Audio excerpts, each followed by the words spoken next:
In Silicon Valley, she wrote algorithms that could recognize faces, voices, and patterns. But when it came to recognizing her worth, some people's programming seemed fundamentally flawed. The glass doors of the Palo Alto Apple store reflected the California sun as Keisha Williams approached, with her 12-year-old son Marcus in tow. It was Saturday morning, and she had promised him they would pick out a new iPad for his upcoming birthday, a reward for making honor roll and winning the school's coding competition. As they walked toward the entrance, Keisha felt the familiar pride she always experienced seeing the Apple logo. For the past 8 years, she had been part of the team that made the magic happen, writing the machine learning algorithms that powered Siri's voice recognition and contributing to the computer vision systems that made Face ID possible. At 35, Keisha was one of Apple's senior software engineers, a Stanford graduate with a master's in computer science, who had joined the company straight out of her PhD program. She held 17 patents, had spoken at 3 WWDC conferences, and was currently leading a team of 12 engineers developing next-generation AI capabilities. Her badge photo showed her with her signature twist-out hairstyle and confident smile, the same expression she wore in the professional headshot that appeared alongside her published papers on neural networks and machine learning. But today, she wasn't Dr. Keisha Williams, senior principal engineer. Today, she was just a black woman in jeans and a Stanford hoodie, taking her son shopping. "Mom, can we look at the new MacBook Pros too?" Marcus asked as they entered the store. He had inherited his mother's passion for technology and was already teaching himself Python programming. "We'll see," Keisha replied, scanning the familiar layout. She had been in this store dozens of times for company events and product launches, but something felt different about being here as a customer. The weekend crowd was typical. Families with children, college students examining laptops, tech enthusiasts comparing phone cases. They made their way to the iPad display, where Marcus immediately began exploring the different models. Keisha watched him with amusement as he swiped through apps with the confidence of someone who had grown up in the digital age. She was explaining the differences between the iPad Air and iPad Pro when she noticed a security guard had positioned himself nearby. The guard, a middle-aged white man whose name tag read Steve, seemed to be watching them with particular interest. When Keisha looked in his direction, he quickly averted his gaze and pretended to be checking his radio. She felt a familiar knot form in her stomach, the same feeling she had experienced countless times throughout her career, from her days as one of only 3 black women in her Stanford computer science program to the early years at Apple, when she was often the only black engineer in meetings. "This one has 256 GB of storage," Marcus was saying, showing her an iPad Pro. "That's probably enough for all my school apps and games, right, Mum?" "More than enough," Keisha replied, but her attention was divided. She had noticed that Steve, the security guard, had been joined by another employee, a young woman who kept glancing in their direction while pretending to organize accessories. As they continued browsing, Keisha became increasingly aware of the scrutiny. When Marcus picked up an expensive iPad Pro to examine it more closely, Steve moved closer.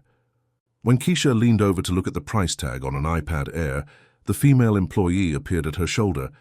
"Can I help you with something?" the employee asked, her tone carrying an undertone that made Keisha's professional instincts flare. "We're just looking," Keisha replied politely. "My son is deciding between these models for his birthday." The employee, whose name tag identified her as Jessica, smiled tightly. "These are pretty expensive. Are you sure you want him handling them without supervision?" The comment hung in the air like code with a logic error, technically functional, but fundamentally wrong. Marcus looked up from the iPad he was holding, confusion written across his face. At 12, he was old enough to understand that something was off about the interaction. "Mom?" he said quietly. Keisha felt the anger building inside her, the same feeling she had experienced in countless meetings where her ideas were dismissed until a male colleague repeated them, where her technical expertise was questioned in ways that never seemed to happen to her white peers, but she forced herself to remain calm. "It's fine, sweetheart," she said to Marcus. "Keep looking." But Jessica wasn't finished. "I'm going to need you to keep a closer eye on him. We've had issues with... well, you know how kids can be." The implication was clear, and Keisha felt something snap inside her. In her world of algorithms and neural networks, everything followed logical rules. Variables were defined, functions produced predictable outputs, and problems had elegant solutions. But here in the physical world, she was being reduced to a set of assumptions based on nothing more than the color of her skin. Issues with what, exactly? Keisha asked, her voice carrying the precise authority she used when debugging complex code. Jessica shifted uncomfortably. Just theft. We have to be careful. Are you suggesting that my son and I are potential thieves? Keisha asked, her voice rising slightly. I didn't say that, Jessica replied defensively, but her body language suggested otherwise. By now, their conversation had attracted the attention of other customers. Some looked uncomfortable, others seemed eager for drama, and a few were discreetly pulling out phones. Steve, the security guard, moved closer, his hand moving toward his radio. Ma'am, I'm going to need you to calm down, Steve said, using the tone of voice that Keisha recognized from countless news stories and viral videos. I'm perfectly calm, Keisha replied. What I'm not is tolerant of being racially profiled while shopping in a store. Nobody's profiling anyone, Steve said, but his defensive tone suggested otherwise. We're just doing our job. Which is what, exactly? Following black customers around and questioning their right to be here. Marcus moved closer to his mother, clearly uncomfortable with the escalating situation. At 12, he had been largely shielded from the realities of racism, growing up in the diverse bubble of Silicon Valley, where his mother's success had provided him with opportunities and experiences that many kids his age couldn't imagine. But this moment was serving as an unwelcome education. Mom, maybe we should just go, he whispered. But Keisha looked around at the gathering crowd and made a decision. This wasn't just about her anymore. It was about every black customer who had been made to feel unwelcome, every child like Marcus who would learn that their presence in certain spaces would always be questioned. No, she said firmly, we're not leaving. We came here to buy an iPad, and that's what we're going to do. Steve apparently decided the situation needed escalation. Ma'am, I'm going to have to ask you to leave the premises. On what grounds? Keisha asked. Are you causing a disturbance? I'm standing here having a conversation. If that's a disturbance, then the problem isn't with my behavior. Jessica, who had been watching the exchange with growing alarm, suddenly recognized that the situation was spiraling beyond her control. Maybe we should call the manager, she suggested to Steve. Maybe you should call the police, Steve replied, reaching for his radio. The words sent a chill through Keisha. In her world of algorithms and clean code, she was used to having control, to being able to debug problems and find logical solutions. But this situation was operating under a different set of rules, ones where her expertise, her education, her contributions to the very products surrounding them meant nothing. You're going to call the police because a black woman wants to buy her son an iPad? She asked, her voice carrying clearly across the store. Several customers had now stopped their own shopping to watch the confrontation. A teenage girl near the iPhone display called out, "This is messed up. She's not doing anything wrong." But Steve was already speaking into his radio. We need police backup at the Palo Alto store. Disruptive customers refusing to leave. That's when Marcus, who had been quietly watching the entire exchange, spoke up with the clarity that only children possess. My mom works here, he said loudly. She builds the software for iPhones. Why are you being mean to her? The words hit the crowd like a compiler error that brings an entire program to a halt. Jessica looked confused. Steve paused mid-conversation with his radio, and several customers began murmuring among themselves. That's impossible, Jessica said automatically, then immediately looked like she regretted the words. Keisha reached into her purse and pulled out her Apple employee badge, holding it up for everyone to see. The photo showed her professional headshot, and the title clearly read, Dr. Keisha Williams, Senior Principal Engineer, Machine Learning Division. The silence that followed was deafening. I've worked at Apple for 8 years, Keisha said, her voice carrying across the now quiet store. I hold 17 patents. I've led teams that developed technology you use every day. The voice recognition system in Siri. I wrote key parts of that code. The computer vision algorithms that make Face ID work. My team and I spent 2 years perfecting them. She looked around at the faces watching her, some embarrassed, others shocked, a few skeptical. But more importantly, she continued, I shouldn't have to show you my employee badge to be treated with basic human dignity. I shouldn't have to prove my worth with patents and degrees to buy my son a birthday present. Every black customer who walks through these doors deserves the same respect you give to everyone else, regardless of what they do for a living. Jessica looked like she wanted to disappear into the floor. Steve was staring at the employee badge as if it were written in a programming language he couldn't understand. Dr. Williams, Jessica said weakly, we had no idea. That's exactly the problem, Keisha replied. You looked at me and made assumptions based solely on the color of my skin. You saw a black woman and her black son and immediately thought potential threat instead of valued customers. A voice from the crowd called out, You should sue them! Another person shouted, This is exactly why we need body cameras in stores. But Keisha held up her hand for quiet. In her years of leading engineering teams, she had learned that the most powerful moments came not from anger, but from turning problems into solutions. I'm not interested in lawsuits or revenge, she said. I'm interested in change. Real, systematic change that ensures this doesn't happen to the next black family who walks through these doors. At that moment, a man in a suit pushed through the crowd. His name tag identified him as David Chen, store manager. Dr. Williams, he said, clearly recognizing her name. I am so incredibly sorry. This is completely unacceptable. Keisha studied his face, looking for the telltale signs of performative apology versus genuine remorse. As someone who spent her days training AI systems to recognize patterns, she had developed a keen ability to read human behavior. David, she said, using his first name to establish equal footing, I've been coming to this store for company events for years. I've never been treated like this before because I was always here in a professional capacity, wearing business clothes, carrying a laptop bag with Apple logos. Today, I'm here as a customer, dressed casually, with my son. The difference in treatment is stark and unacceptable. David nodded, his expression showing genuine distress. You're absolutely right. There's no excuse for this. The question, Keisha continued, is what you're going to do about it. Because this isn't just about me. According to research I'm familiar with, this kind of consumer racial profiling happens regularly. Your own company has faced multiple lawsuits over similar incidents. She gestured to the crowd that had gathered. Everyone here just witnessed systematic bias in action. They've seen how assumptions can override training, how stereotypes can override common sense. What are you going to do to ensure this doesn't happen again? David looked around at the faces watching him, employees, customers, and at least a dozen people recording with their phones. Whatever it takes, he said, immediate retraining for all staff, policy review, bias awareness programs. That's a start, Keisha said, but I want something more comprehensive. I want to help you design a system that addresses the root causes, not just the symptoms.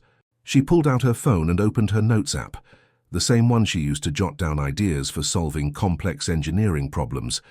Here's what I propose, she said, her voice taking on the tone she used when presenting technical specifications to executive teams. First, mandatory anti-bias training that goes beyond basic awareness to practical scenario-based learning. Second, clear protocols for customer interactions that emphasize respect and dignity regardless of appearance or demographics. Third, accountability measures that track and address patterns of discriminatory behavior. She looked up from her phone at David, then at Steve and Jessica, then at the crowd of onlookers. But most importantly, I want you to understand that this isn't just about policies and procedures. This is about recognizing the humanity in every person who walks through your doors. When you see a black customer, I want you to think about the fact that they might be the engineer who designed the product they're buying, the doctor who saves lives, the teacher who shapes minds, or the student who will cure cancer. Marcus, who had been quietly listening to his mother's speech, stepped forward. Or they might just be a kid who wants an iPad for his birthday, he said, with the wisdom that sometimes emerges from youth. The crowd chuckled, but it was a warm sound, not mocking. Several people started clapping, and soon the applause filled the store. Keisha put her arm around her son's shoulders. "Exactly," she said. "They might just be a kid who wants an iPad for his birthday." David stepped forward again. "Dr. Williams, would you be willing to work with us on developing these programs, not just for this store, but company-wide? I know I don't have the authority to make that decision, but I can connect you with people who do." Keisha considered the offer.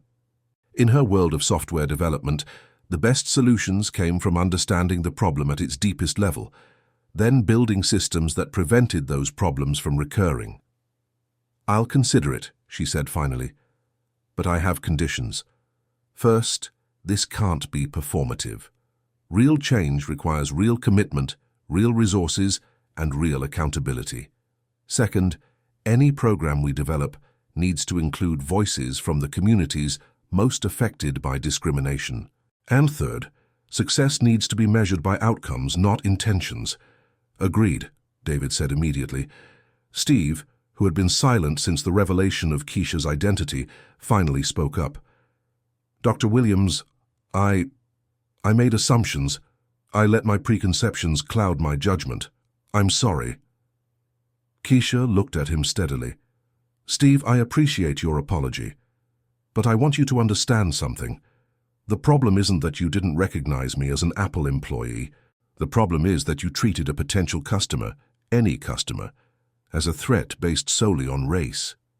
She paused, letting the words sink in.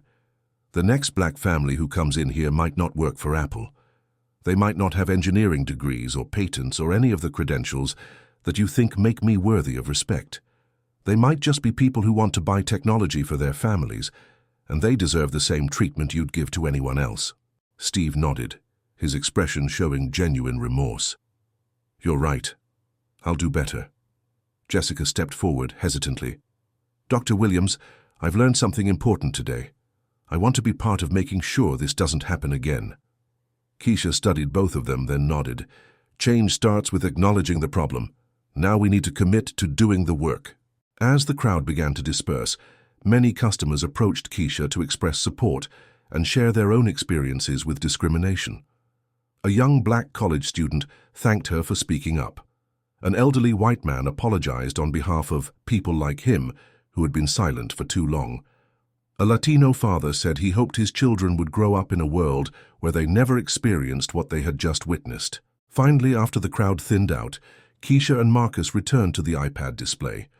David personally helped them complete their purchase, but not in the performative way that might be expected after such an incident. Instead, he engaged Marcus in a genuine conversation about his interest in programming, recommending apps and accessories that might help with his coding projects. As they prepared to leave, Marcus tugged on his mother's sleeve. "Mom, are you really going to help them fix this?" Keisha looked down at her son, thinking about the world she wanted him to grow up in. "What do you think I should do?" Marcus considered the question with the seriousness of someone twice his age. "I think you should do what you always do with broken code. Find the bug and fix it so it works better for everyone." Keisha smiled, struck by the wisdom in his analogy. "You know what? You're absolutely right." 3 months later, Apple announced the implementation of the Dignity Initiative, a comprehensive anti-discrimination program developed in partnership with Dr. Keisha Williams and a team of diversity experts. The program included scenario-based training for all retail employees, clear protocols for customer interactions, and accountability measures that tracked patterns of discriminatory behavior. But perhaps more importantly, the program included a simple reminder posted in every Apple Store break room. Every customer who walks through our doors has a story, dreams, and dignity. Our job is to honor that, regardless of what they look like or where they come from. 6 months after the incident, Keisha received an email from David Chen with a photo attached.